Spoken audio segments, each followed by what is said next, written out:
Gotcha. The guard was outside the box, and the guard was not supposed to let anyone inside the box.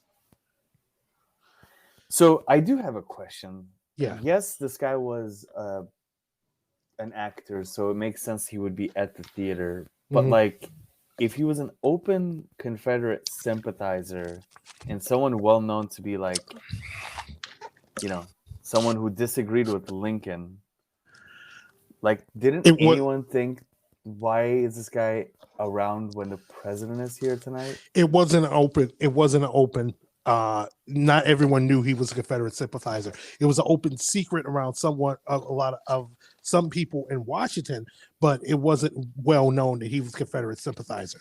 Gotcha. I know you said his family didn't like talk about it openly or didn't really get involved in politics. Well, some of his family. Some of his family. Gotcha. Other parts of his family were pro-union. Understood. Okay, so it wasn't like well known. Okay, got it. I was like, why would they let this guy around Lincoln if he? Oh no, they would have arrested him. He had been arrested. Gotcha. Like in the beginning of the war. So, yeah. Gotcha. So he makes it up to the booth, and I guess Yeah, he's watching. The last words that Lincoln said was, his wife had whispered to Lincoln, who was holding her hand. Lincoln was holding his wife's hand. What will Miss Harris think of my hanging on to you so? And Lincoln replied, I don't think she won't think anything about it. So, so around 10, okay, so Booth is in the box. He barricaded the door. He bored a pee hole in the second door. Around Booth is waiting. He's waiting for he's waiting to for the line that's supposed to get the most laughs in the play. So around 10:15, when laughter from one of the lines of the play delivered by actor Harry Hawk, here's the line. Well, I guess I know enough to turn you out inside out, old gal, you sock-jopping old man trap. And Lincoln was laughing at that. He was laughing, and then Booth opened the door, stepped forward, put the gun. He had a little small Philadelphia Derringer in his hands, put the gun to the back of Lincoln's head, and pulled the trigger. Boom. That's it. The bullet entered Lincoln's skull behind his left ear and passed through his brain. It came out to rest near the front of the skull after shattering both orbital plates. Lincoln stumped over in his chair and then fell backwards. Rathbone turned to see Booth standing in gun smoke less than 4 feet behind Lincoln. Booth shouted a word that Rathbone thought sounded like freedom. Rathbone jumped from his seat and struggled with Booth, who dropped the pistol and drew a knife, which he stabbed Rathbone in the left forearm. Rathbone again grabbed at Booth as he prepared to jump from the box to the stage, a 20-foot drop. Booth's riding spur became entangled on the Treasury flag decorating the box, and he landed awkwardly on his left foot. As he began crossing the stage, many in the audience thought he was part of the play. Booth held his bloody knife over his head and yelled something to the audience. What the audience, most of the people in the audience thought he yelled was Semper Tyrannis, thus always to Titans, the Virginia state motto. It's a hell of a motto they got there. I like our Illinois motto. Come and get some, bitch.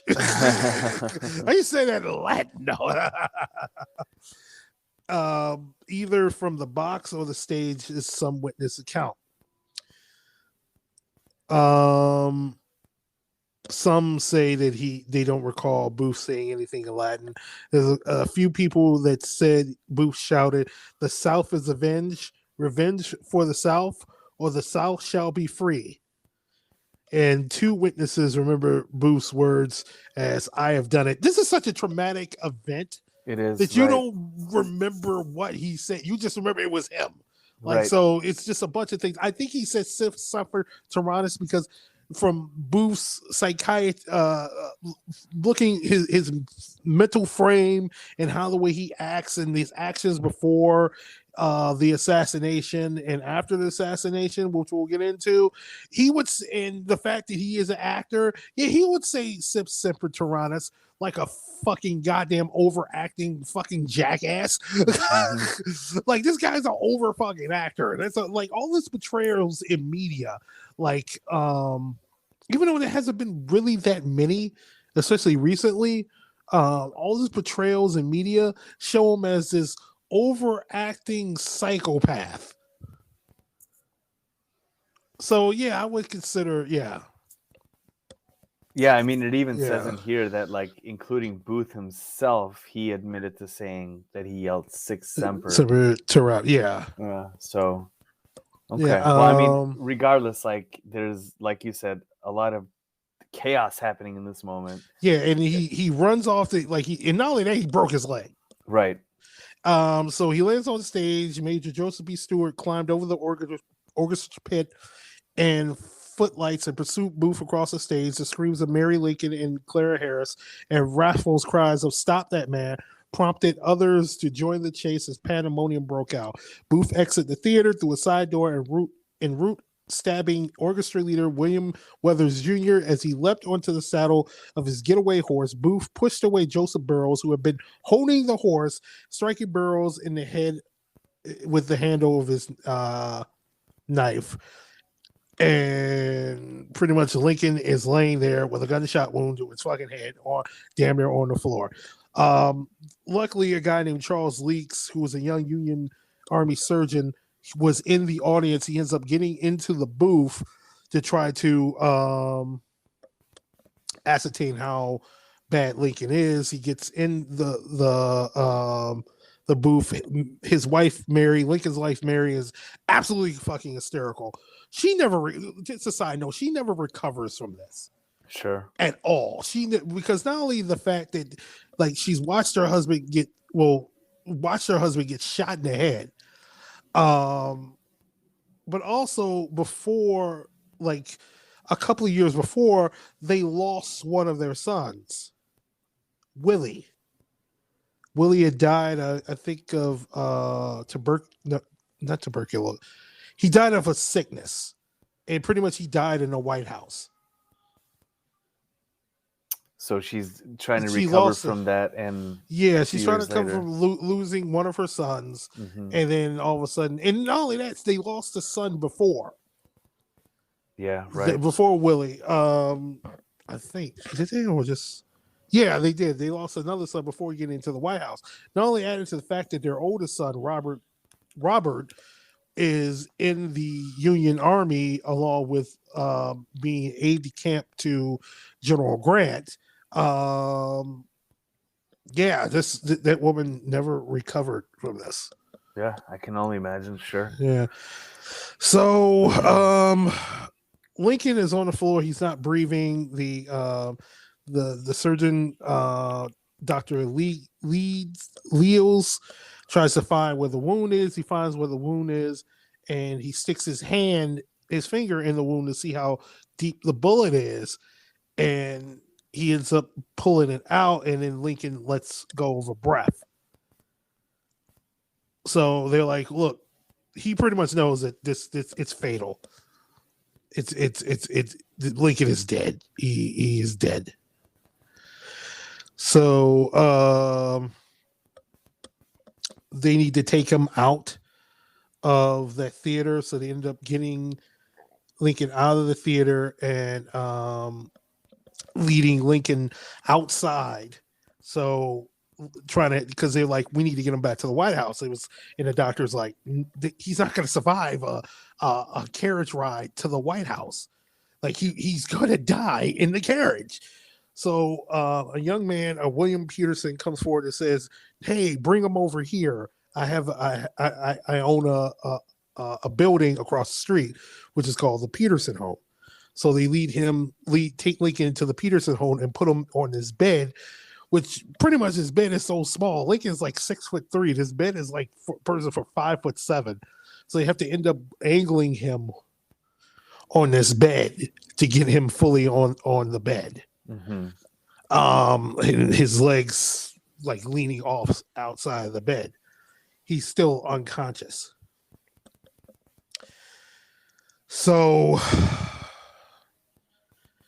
they get Lincoln on this small bed, clearing out everyone in the room, including Miss Lincoln. The doctors cut away Lincoln's clothes, but discovered no other wounds. Finding that Lincoln was cold, they applied hot water bottles and mustard plasters while covering his cold body with blankets. Then more surgeons came in.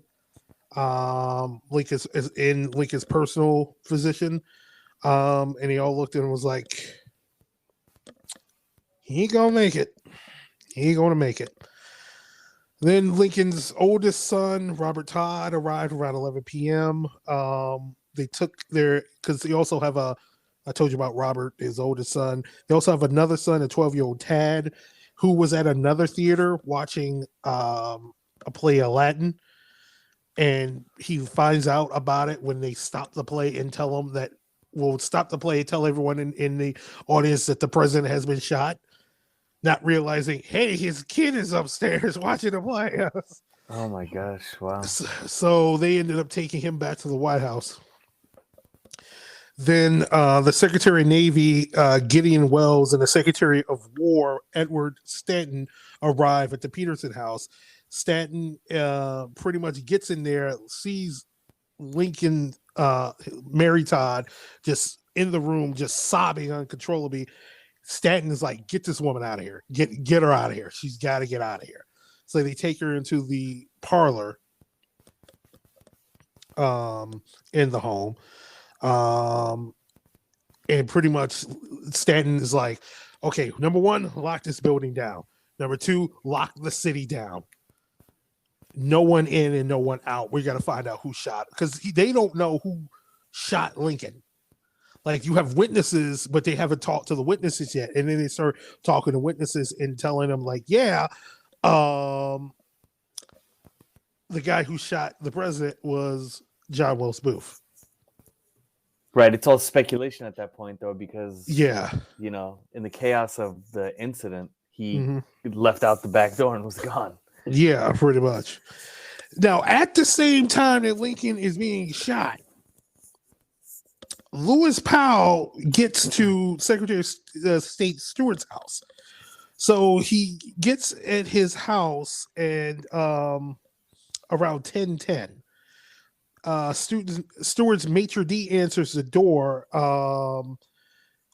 I believe his name was William Bell. Powell told Bell that he had medicine from Stewart's physician, and his instructions were to personally show that Stewart would taking it. What had happened was like a couple of weeks before, Stewart was in a carriage accident, which pretty much broke his jaw and a leg and a rib, and yeah, he was really fucked up from this carriage accident. So he's been in bed rest. He's got a neck brace on. He's got he just got a lot of shit going on. So it was natural, like, his doctor would send over medicine, but they already had sent over. Stewart already got his medicine for the week. So pretty much the maitre d' is going, what is this guy here with this medicine? Pretty much maitre d's doorman. So, so the maitre d' is like, he's already got his medicine, and pretty much just Powell just pushes him aside and starts making his way up the stairs to Stewart's third floor bedroom. And at the top of the staircase is Stewart's son, who also happens to be the Assistant Secretary of State, Frederick W. Stewart. Nepotism much, but right.